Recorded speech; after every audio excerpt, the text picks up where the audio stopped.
हमारे स्वर। आज हम पढ़ेंगे हिंदी में स्वर।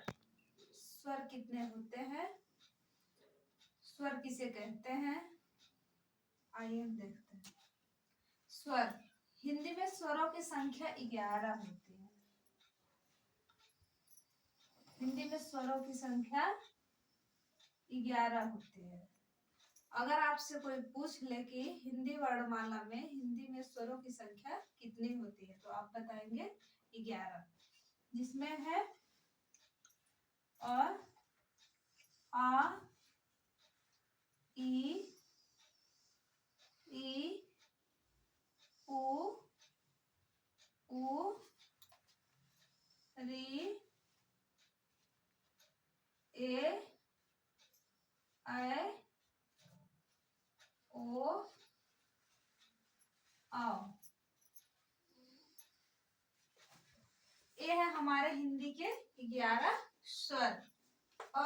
आ, ह्रस्व आ, दीर्घ आ, ह्रस्व ई, दीर्घ ई, ह्रस्व उ, दीर्घ उ, ह्रस्व ऋ, ह्रस्व ए, दीर्घ ऐ, ह्रस्व ओ, दीर्घ अ। ये हुए हमारे हिंदी के 11 स्वर। तो स्वर किसे कहते हैं, स्वर किसे कहते हैं? स्वर हिंदी में हम उन्हें कहते हैं जो स्वतः से उच्चारित होते हैं। स्वतः से उच्चारित होते हैं मतलब कि स्वर वर्ण का उच्चारण करते समय हमें किसी भी वर्ण की सहायता की जरूरत नहीं पड़ती। स्वर वर्ण जो होते हैं वे स्वतः से ही उच्चारित होते हैं।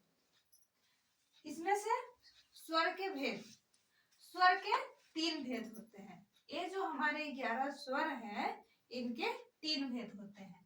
पहला है ह्रस्व स्वर।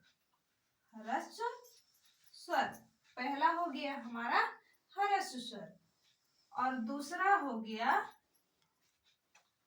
दीर्घ स्वर। हमारा दूसरा हो गया दीर्घ स्वर, और तीसरा हो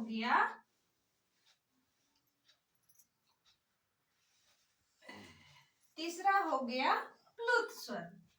तो अगर हमसे कोई पूछे कि ह्रस्व स्वर में कितने स्वर आते हैं, ह्रस्व स्वर में हम कितने स्वरों को रख सकते हैं, तो इसमें से हमारा ह्रस्व स्वर हुआ 1, 2, 3, 4। ये हमारे हो गए ह्रस्व स्वर। जैसे हो गया अ, ई, उ, री। ये हमारे 4 हो गए ह्रस्व स्वर। कभी कभी हम री को भी ह्रस्व स्वर में रखते हैं, लेकिन यह प्रायः ह्रस्व स्वर में नहीं होता। कभी कभी हम इसे दीर्घ स्वर में भी गिनती करते हैं। फिर आ गए हम दीर्घ स्वर। दीर्घ स्वर में आ हो गया, ई हो गया, उ हो गया, री हो गया,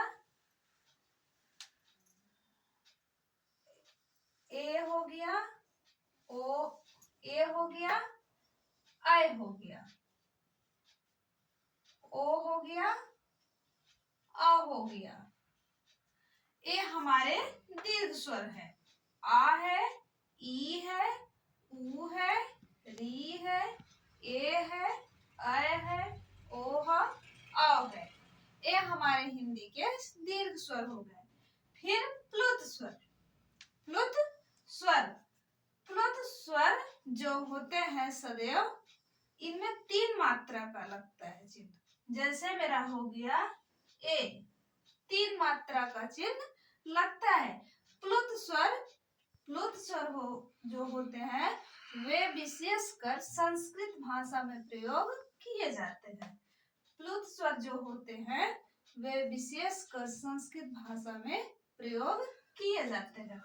ह्रस्व स्वर, ह्रस्व स्वर में ह्रस्व स्वर जो होता है एक मात्रा का उच्चारण करता है। ह्रस्व स्वर में हम एक मात्रा का उच्चारण करते हैं, इसीलिए हम इसे ह्रस्व कहते हैं। और दीर्घ स्वर में सदैव दो मात्रा का उच्चारण होता है।